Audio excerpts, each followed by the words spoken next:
Welcome back guys. ഇത് നമ്മുടെ day 2 ആണ്.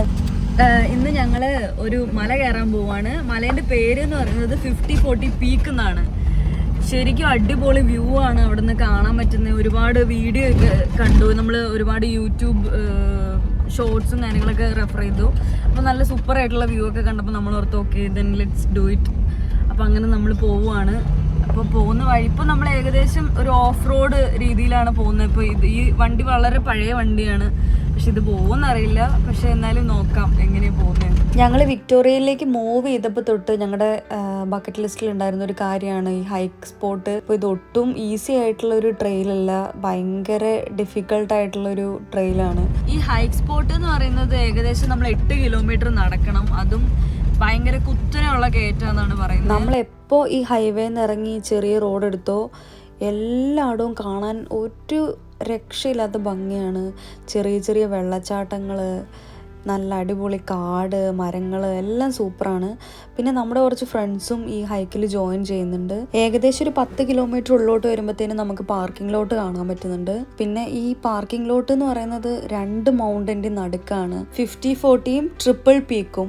ഇപ്പം കാണുന്ന മൗണ്ടൻ്റെ ഓപ്പോസിറ്റ് സൈഡിലുള്ള മൗണ്ടനാണ് നമ്മളിപ്പോൾ ഹൈക്ക് ചെയ്യാൻ പോകുന്നത്. നമ്മുടെ വീട്ടിൽ നിന്ന് ഏകദേശം 4 മണിക്കൂർ ഡ്രൈവ് ഉണ്ട് ഈ സ്പോട്ടിലേക്ക്. നമ്മൾ ഓൺ ദ വേ ഹൈവേന്ന് ഒരു ഓഫ് റോഡ് എടുത്താണ് ഇത് കയറുന്നത്. പക്ഷെ നമ്മളിത് ശ്രദ്ധിച്ചില്ലെങ്കിൽ കുറച്ച് കൺഫ്യൂസ്ഡ് ആവും ഇങ്ങോട്ട് വരാൻ പ്ലാൻ ചെയ്യുന്നവർക്ക്. കാരണം ആ ഒരു ലൊക്കേഷനിൽ ഒട്ടും റേഞ്ചും കാര്യങ്ങളൊന്നും ഇല്ല. അപ്പോൾ നമ്മൾ മാപ്പൊക്കെ മുമ്പേ തന്നെ ഡൗൺലോഡ് ചെയ്ത് വെച്ചാൽ മാത്രമേ ഇങ്ങോട്ട് വരാൻ വേണ്ടിയിട്ട് കുറച്ചുകൂടി ഈസി ആവുള്ളൂ. അപ്പോൾ ഇവിടെ നിന്നാണ് നമ്മുടെ ഹൈക്ക് സ്റ്റാർട്ട് ചെയ്യുന്നത്. Energy 100 out of 100 ആണിപ്പോൾ. മെയിനായിട്ടും അങ്ങോട്ട് പോകുന്ന നേരത്ത് നമ്മുടെ കയ്യിൽ നമ്മൾ കരുതിയത് ഒരു 2 നേരത്തെ ഫുഡ്, ആവശ്യത്തിന് വെള്ളം, പിന്നെ ബെയർ സ്പ്രേയും ബഗ് സ്പ്രേയും. ഇതെന്തായാലും നമ്മൾ കയ്യിൽ കീപ്പ് ചെയ്യണമെന്ന് എല്ലാ വീഡിയോയിലും ഞാൻ കണ്ടിട്ടുണ്ടായിരുന്നു. ഭയങ്കര എക്സ്പെക്ട് ചെയ്തായിരുന്നു പോയത്, എന്തായാലും ഒരെണ്ണത്തിനെങ്കിലും കാണാതിരിക്കില്ല എന്ന്. പക്ഷെ ഒരെണ്ണത്തിനെ പോലും കണ്ടില്ല. ലോങ് വീക്കെൻഡ് ആയതുകൊണ്ട് ഭയങ്കര ക്രൗഡഡ് ആയിരുന്നു. ഈ മൗണ്ടൻ ഇത്ര ദൂരെ നിന്ന് തന്നെ കാണുമ്പോൾ ഞാൻ വിചാരിച്ചിട്ടുണ്ടായിരുന്നു അടുത്തുനിന്ന് അപ്പോൾ ഇത് എത്ര ഭംഗിയായിരിക്കും എന്ന്. ഭയങ്കര എക്സൈറ്റഡ് ആയിട്ടാണ് ഞാനിതിങ്ങനെ ഓരോ പടിയും വെച്ചുകൊണ്ടിരുന്നത്. വേറൊരു ഇമ്പോർട്ടൻ്റ് ആയിട്ടുള്ള കാര്യം എന്ന് പറയുന്നത് നല്ലൊരു ഷൂ നമുക്ക് ഹൈക്ക് ചെയ്യാൻ വേണം, അല്ലെങ്കിൽ നല്ല പണി കിട്ടും. കാരണം ഇതൊരുപാട് സ്റ്റീപ്പ് ആയതുകൊണ്ട്. നമ്മുടെ വണ്ടി പാർക്ക് ചെയ്തത് ഈ ഒരു സ്പോട്ടിലാണ്. നമുക്കിത് ഈ വ്യൂവിലേക്കാണ് എത്തേണ്ടത്. ഇപ്പോൾ നമ്മൾ ആകെ 600 മീറ്റേഴ്സ് കവർ ചെയ്തിട്ടുള്ളൂ. ഓൾമോസ്റ്റ് ഒരു 2-3 കിലോമീറ്റേഴ്സും കൂടി ഇനി ബാക്കിയുണ്ട്. ഓ സോ ടയർഡ്.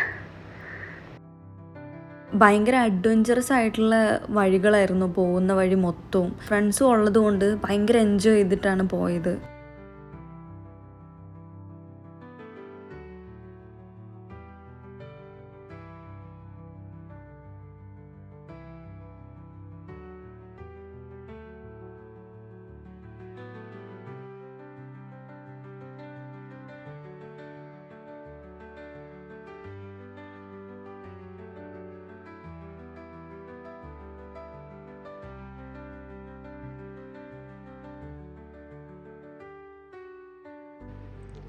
ഒരു രക്ഷയില്ലാതെ മടുത്തു. അയ്യോ, എല്ലാ എനർജിയും തീർന്നു. അയ്യോ അമ്മേ, വഴിയൊക്കെ ഭയങ്കര ചെറിയ വഴിയൊന്നും ഇല്ല, കാട്ടിക്കൂടെ പോകുന്ന പോലെ തോന്നുന്നേ.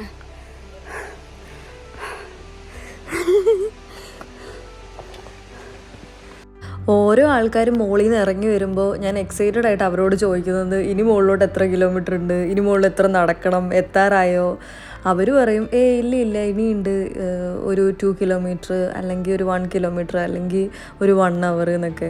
ഇവരുടെ 1 അവർ എന്ന് പറയുമ്പോൾ നമ്മളൊരു 2 hours എങ്കിലും മനസ്സിൽ വിചാരിച്ചേക്കണം. കാരണം നമ്മൾ പതുക്കെ നിന്ന് റെസ്റ്റൊക്കെ എടുത്ത് അങ്ങനെയാണ് പോയിക്കൊണ്ടിരിക്കുന്നത്.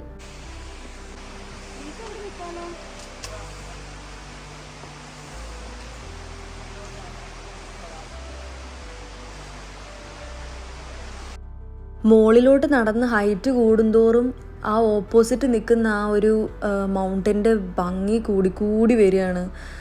എന്തൊരു ഭംഗിയാണെന്നറിയോ. നമ്മൾ ഈ ഹിന്ദി സിനിമയിലൊക്കെ കണ്ടിട്ടുള്ളൂ ഇങ്ങനത്തെ ഒരു വ്യൂ. സത്യം പറഞ്ഞിട്ടുണ്ടെങ്കിൽ അത്രയും നല്ല രസമുള്ള വ്യൂ ആയിരുന്നു കയറി പോകുന്തോറും.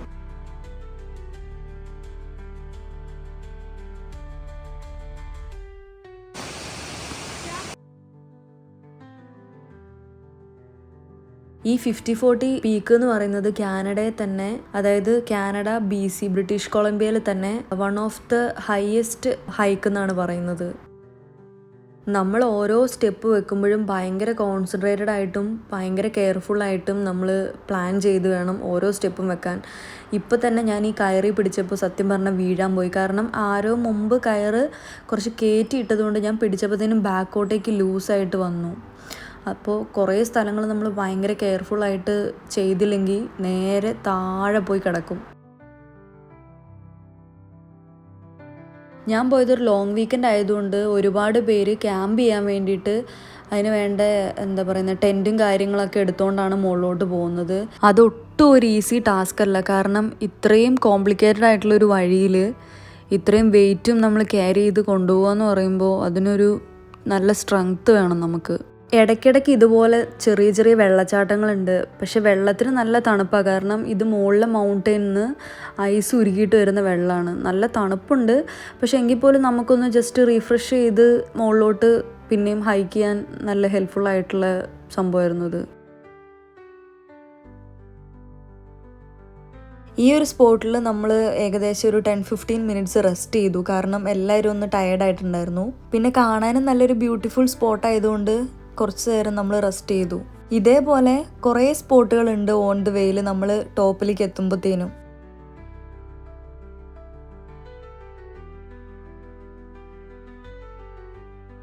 അങ്ങനെ ചെറിയൊരു റെസ്റ്റൊക്കെ കഴിഞ്ഞ് വീണ്ടും നമ്മൾ നമ്മുടെ ഹൈക്ക് സ്റ്റാർട്ട് ചെയ്തു. ഇപ്പോൾ ഏകദേശം നമ്മളൊരു ഹാഫ് വേ കവർ ചെയ്തു. നമുക്കിപ്പോൾ ആ മൗണ്ടൻ നമുക്ക് ഏകദേശം ഒരു പാരലൽ ലെവലിൽ കാണാൻ പറ്റുന്നുണ്ട്.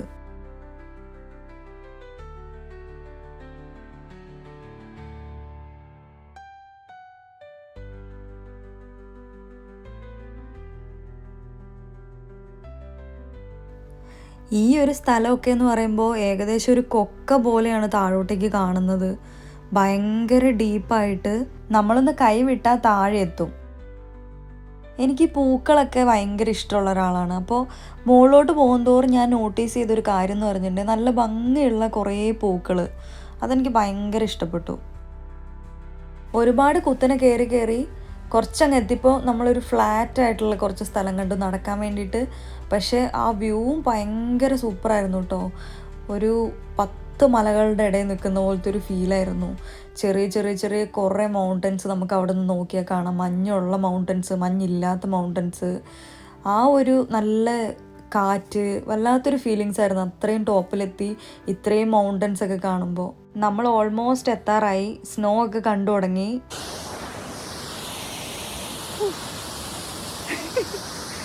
എൻ്റെ അമ്മേ, മടുത്ത് പണ്ടാരടങ്ങി ബോധം കെട്ടുപോകുന്ന അവസ്ഥയായി. പക്ഷേ എത്ര 900 മീറ്റേഴ്സ് എബോവ് സീ ലെവലാണ് പോലും. ഇതൊക്കെ നോക്കാൻ ആർക്കാ നേരം? പക്ഷെ വ്യൂ ഒരു ഭയങ്കര സൂപ്പർ വ്യൂ ആണ്. എന്ത് പറയാനാ, മൊത്തം മടുത്തു. 2 കുപ്പി വെള്ളം തലേക്കൂടെ ഒഴിച്ചു മനുഷ്യനൊന്ന് ജീവൻ നിലനിർത്താൻ വേണ്ടിയിട്ട്. ഇടയ്ക്ക് എപ്പോഴൊക്കെയോ ഞാൻ ആലോചിച്ചു, ഞാൻ ഇനി ഇതൊരു വട്ടം കൂടി ചെയ്യൂ. കാരണം നമ്മുടെ ജീവൻ പോകുന്നൊരവസ്ഥ വരെ എത്തി. മലകൾ ഒരു 8 കിലോമീറ്റർ കുത്തനെ കയറി ഐസ് കണ്ടുപിടിച്ചു ഞങ്ങൾ. So good. അങ്ങനെ ഫൈനലി നമ്മളിതേ 5040 പീക്കിൻ്റെ 3/4 ഭാഗവും കംപ്ലീറ്റ് ചെയ്ത് കൊബാൾട്ട് ലേക്കിൻ്റെ അവിടെ എത്തി. ഈ വ്യൂ കണ്ടു കഴിഞ്ഞപ്പോൾ ഒറ്റയടിക്ക് തന്നെ ഇത്രയും ദൂരം നടന്നു മടുത്തതിൻ്റെ ക്ഷീണം മൊത്തം മാറി. കാരണം അത്രയ്ക്കും ബ്യൂട്ടിഫുള്ളായിരുന്നു. എനിക്ക് പറയാൻ വാക്കുകളില്ല, അത്രയും ബ്യൂട്ടിഫുൾ. ഞാൻ ആദ്യമായിട്ടാണ് ഇത്രയും ഭംഗിയുള്ളൊരു സ്ഥലം എക്സ്പീരിയൻസ് ചെയ്യുന്നത്. നമുക്കൊട്ടും വിശ്വസിക്കാൻ പറ്റില്ല. കാരണം ഇത്രയും ഒരു മൗണ്ടൻ കയറിയിട്ട് അതിൻ്റെ മുകളിലൊരു ലേക്ക് എന്ന് പറയുമ്പോൾ അത് ശരിക്കും ഒരു അത്ഭുതം പോലെ തോന്നും നമുക്ക്.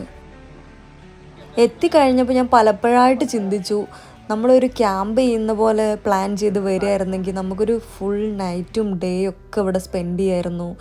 ഇവിടെ സൺസെറ്റും സൺറൈസും ഒക്കെ കാണാമായിരുന്നു. ഇതെങ്ങനെയാണെന്ന് എക്സ്പീരിയൻസ് ചെയ്യായിരുന്നു. പക്ഷെ പറഞ്ഞിട്ട് കാര്യമില്ല, നമ്മൾ അതൊന്നും പ്ലാൻ ചെയ്തില്ല. നമ്മളൊരു 1 ഡേ ട്രിപ്പായിട്ടാണ് പ്ലാൻ ചെയ്തത്. ഈ കാണുന്ന സ്പോട്ടിൽ നിന്ന് ഇനിയും ഒരു 1.5 അവർ നമ്മൾ ഹൈക്ക് ചെയ്താലാണ് 50-40 എത്തുന്നത്. പക്ഷെ ഞങ്ങൾ അത് ചെയ്തില്ല. കാരണം എന്താണെന്ന് പറഞ്ഞിട്ടുണ്ടെങ്കിൽ ഭയങ്കര സ്നോ ആയതുകൊണ്ട് നമുക്ക് നമ്മുടെ ഷൂ ഒന്നും അത്ര നല്ലതല്ലായിരുന്നു. നിങ്ങൾക്ക് ഈ വീഡിയോയിൽ കാണാം അങ്ങോട്ടേക്ക് ഹൈക്ക് ചെയ്ത് പോകുന്ന ആൾക്കാരെ. ഞാൻ ഒരു വൈഡ് ആംഗിളിൽ എടുത്തിട്ടുണ്ട്. എത്രത്തോളം വിസിബിൾ ആവുന്നുണ്ടെന്ന് എനിക്കറിയില്ല. ഒരുപാട് ദൂരം നടന്നുകൊണ്ടാണോന്ന് അറിയില്ല, മേലൊക്കെ കുറച്ച് ഹീറ്റായിട്ട് തോന്നുന്നുണ്ടായിരുന്നു. അപ്പോൾ ഞാൻ ജസ്റ്റ് ഒന്ന് ഈ വെള്ളത്തിൽ കാലിട്ടു. ഒരു രക്ഷയില്ലാത്ത തണുപ്പായിരുന്നു. തണുപ്പ് എന്ന് പറഞ്ഞിട്ടുണ്ടെങ്കിൽ ലിറ്ററലി ഫ്രീസിങ് ആയിരുന്നു ഇതിൻ്റെ തണുപ്പ്. അത്രയും തണുപ്പായിരുന്നു. കുറേ പേരൊക്കെ ഇടയ്ക്ക് എടുത്ത് ചാടുന്നുണ്ട്. ചാടിയാൽ അവർക്ക് ഒരുപാട് നേരമൊന്നും വെള്ളത്തിൽ നിൽക്കാൻ പറ്റുന്നില്ല തണുപ്പ് കാരണം. പെട്ടെന്ന് അവർ തിരിച്ച് കയറാണ്. നമ്മളുടെ ആൾക്കാരും കുറച്ച് ട്രൈ ചെയ്തു, ജസ്റ്റ് ഒന്ന് ഇറങ്ങി മുങ്ങി തിരിച്ച് കയറി. അങ്ങനെ ഞാനും അതൊന്ന് ട്രൈ ചെയ്തു. എനിക്കത് ട്രൈ ചെയ്ത് കഴിഞ്ഞപ്പോൾ എനിക്ക് ഭയങ്കര ഒരു ഗുഡ് ഫീൽ തോന്നി. ഭയങ്കര ടയർഡ്നെസ് മാറിയതുപോലെ, എന്താ പറയുക, ഭയങ്കര ഫ്രഷ് ആയതുപോലെയും ഭയങ്കര ഒരു എനർജി ഫീൽ ചെയ്തു ഈ വെള്ളത്തിലൊന്ന് മുങ്ങിക്കയറിയപ്പോൾ. അപ്പോൾ ഞാനതൊരു 2 വട്ടം ട്രൈ ചെയ്തു. ഭയങ്കര നല്ല എക്സ്പീരിയൻസ് ആയിരുന്നു. ഒരുപാട് നേരം എന്തായാലും നമുക്ക് നിൽക്കാൻ പറ്റില്ല, കാരണം നമ്മുടെ കാലൊക്കെ കടയാൻ തുടങ്ങിയായിരുന്നു. ഒരു 2 മിനിറ്റ് പോയിട്ട് 1 മിനിറ്റ് നിന്നപ്പോഴത്തേനും. ഹൈക്കൊക്കെ ഇഷ്ടപ്പെടുന്ന എല്ലാവർക്കും പറ്റിയ ഒരു ബെസ്റ്റ് സ്പോട്ട് തന്നെയാണ് ഈ 50-40 പീക്ക് എന്ന് പറയുന്നത്. ഡെഫിനറ്റായിട്ടും കാനഡയിലുള്ള എല്ലാവരും ട്രൈ ചെയ്ത് നോക്കണം. ഒട്ടും റിഗ്രറ്റ് ചെയ്യില്ല നമ്മൾ. അത്രയൊരു വെർത്ത് വാച്ചിങ് പ്ലേസ് തന്നെയാണിത്.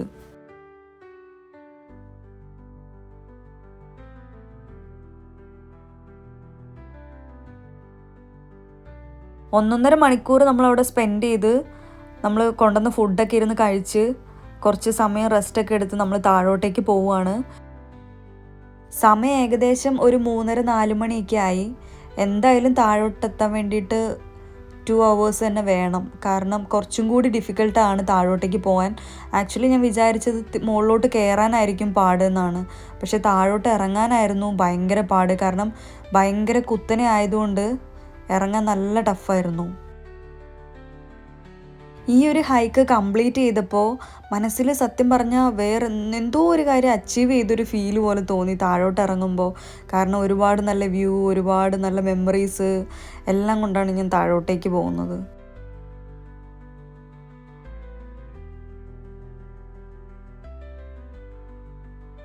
എനിക്ക് എപ്പോഴും എന്തെങ്കിലും ഒരു കാര്യം കംപ്ലീറ്റ് ചെയ്യുമ്പോൾ അത് ഭയങ്കര ഒരു സാറ്റിസ്ഫാക്ഷൻ കിട്ടാറുണ്ട് മനസ്സിനും ലൈഫിനും. എന്തോ നമ്മൾ വെറുതെ ഇരിക്കുകയല്ല, നമ്മൾ എന്തോ ചെയ്തു, എന്തോ ഒന്ന് അച്ചീവ് ചെയ്തു എന്നുള്ളൊരു വല്ലാത്തൊരു സാറ്റിസ്ഫാക്ഷൻ.